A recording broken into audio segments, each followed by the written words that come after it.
He's talking to people. And then later on, after several days, he did what? He floated back up in the air. That's wonderful. That's awesome.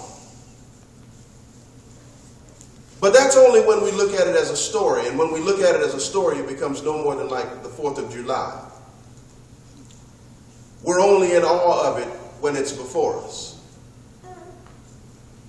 When the bursting lights before us are scintillating our eyes, and they cause our imaginations to just float away and wonder, and we just get caught up in all of the colors and the shapes and the forms and the boom of it. When we look at the resurrection as a story, that's exactly how we look at Jesus Christ and the worthfulness, the precious spices of what was really intended. And so I think sometimes Christians, as the benchmarks of the resurrection story, as the caretakers of the Christian story, need to change the way they view the story altogether. A few points I want to point out. And these are quite important and quite in line of what we've already said. Among the majority of fundamentalists and conservative Christians, the resurrection is central to the faith. One must believe in the resurrection of Jesus in order to be a Christian. It's central. It's central. You can't be a Christian unless you believe in the resurrection. This is what many conservatives and fundamentalists say. This is what they preach in their mission statements. In their section on the websites you go to, and it says what we believe or about us. It says somewhere in there that, we believe in the resurrection of Jesus Christ. And then when you have conversations in theological halls about what that means, many will point to you and say that is central. That is central. That is the heart of what we believe. Unless you believe in the resurrection, the event or the actuality of itself, if you don't believe in that, you're really not a Christian. In other words, you're really not a follower of Jesus Christ unless you believe in the resurrection. But what about the rest of us who believe in Jesus Christ? Who believe that all of the wonders that Jesus did were just fascinating and wonderful and so helpful to the rest of us, but don't believe literally in many of the metaphors that the Holy Scriptures teach us? You mean we have no part with Jesus? We have no part with God? We have no part with Jesus Christ? You mean we have loved Jesus as a dear person to our heart, but just because we don't believe in many of the things that men have written about Jesus, we are not a part of God's family? Is that what you're telling us? Many would say yes. Many would say that even though you are Buddhist or you are Hindu, you can be Gandhi for God's sake. And we all know the story of Gandhi, the historical Gandhi. Gandhi walked around all the time with the scriptures in his undergarments. He walked around robed, and in there he would have his Bible or his scriptures, and he believed heavily in Jesus. He often quoted the scriptures. But you say, because he did not believe in the resurrection, he has no part with God, he has no part with Jesus. This is wrong. The resurrection has a message for all of us. It says a great deal about persistence. It's one of the things that the resurrection says. And this is for those that are struggling with issues in your life that you are having a hard time dealing with. The resurrection says something about persistence. The resurrection of Jesus says that even though life may be difficult, life may be hard, it will beat you down, it will just about kill you, It will make you feel as if you want to give up. It will make you feel as if you're insignificant. It says that if you're persistent, this is what the resurrection says to us. If you are persistent in your pursuit, there is life, there is hope, there is the other side of that harshness that you're dealing with. As a kid, I used to always hear Christians say this one particular saying, trouble don't last always. You know, we say that. You know, don't last always. And then when I was in school, I would hear something in the form of a poem. You know, there's a silver lining behind the darkness of the clouds.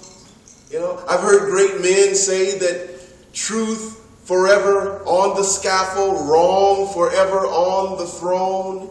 Yet that scaffold sways the future, and behind the dim unknown standeth God within the shadows, keeping watch above his own.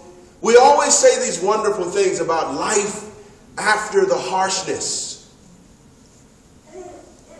And all of us experience harshness. And all of us experience the death moment. The moment when we feel like we want to give up. The moment that we feel as if there's nothing else that we have to give. But the persistence of Jesus in the resurrection story indicates to us that because he is our friend, because to many Christians he is your Savior, and because all of us suffer those same atrocities of life,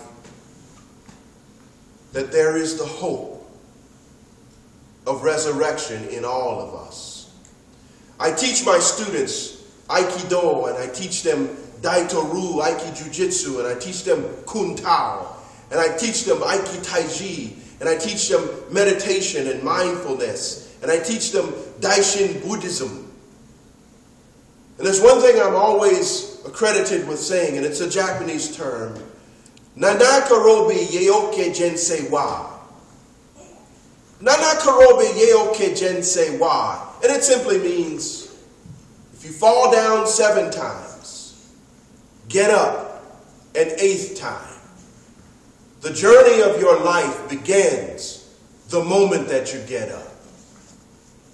And so all of us, because we suffer death moments, we suffer those moments in our lives when we just feel like giving up. We cry, we fuss, we wallow in our sorrow, and we just feel as if there's nothing left. How many of you ever felt like that? All of us have.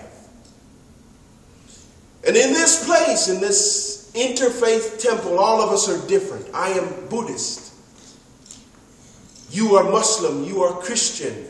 You are metaphysical persons. You are universalist. You are agnostic. You are all of those things. And yet on this day, the story of resurrection resonates with all of our lives. So as an encouragement, let nobody tell you that Jesus is not yours too. Let nobody ever tell you that Jesus, the Savior of Christians, the crucible of Christianity, is not yours too. Because his death and his resurrection, his torture even, are mirrored images of our own lives. And the encouragement, the persistence.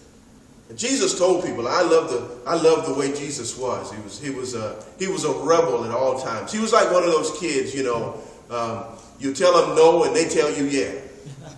You know, remember we were kids, I know you are, but what am I? I know, you say something bad, I know you are, but what am I? And that would go on and on, back and forth. Those persistent people, those persistent kids. Jesus was persistent. He said, even after this body is destroyed, this temple is destroyed, I'm going to get back up. Jesus said, even after I'm dead, I'll rise again. And in the Shinto religion, the Japanese religion, Jesus might as well have said, Nanda karobi yeoke jinsei wa, and made it personal. I may fall down, but I'm going to get back up, and my journey is going to start right then. Because isn't that what happened when Jesus got up? All of us came to be. All of us came to acknowledge Christianity in some form as the foundation of our lives after we recognized, wow, he got up. And as a result of Jesus getting up, he bred this population of people who are now the second largest religion on the planet. All because of persistence. I don't fault Christians in the least for making the resurrection of Jesus Christ the central aspect of believing. And earlier I said that, many Christians believe that that's central. If you're not a Christian unless you believe in the resurrection. And while I had a tendency earlier to say that was wrong, I also advocate that. Isn't that an oxymoron? Because I believe that if you don't believe in the resurrection of yourself, then you're not worth living in the first place. Gandhi was once quoted as saying, people ask, well, what's the difference between you and many Christians about Jesus Christ? And Gandhi said to the reporter, well, of Jesus, I think he meant what he said. That's powerful. Gandhi said of myself, I believe that Jesus meant every word that he said. I believe he meant it. It wasn't just a story. He wasn't just throwing out parables. He meant what he said. And so for many Christians across the globe, they hear the stories and they believe the stories. Every year they dress up and they come to church and they celebrate Easter, but then they go back to the normal way of living. The normal way of hopelessness, the normal way of death becomes them. And so I advocate that if you do not believe in the resurrection of yourself, the resurrection that Jesus perpetrated, I think it's wonderful. Because one thing about Jesus, he says, he does all of this stuff for all people. For all people. Not just Jews, but Gentiles.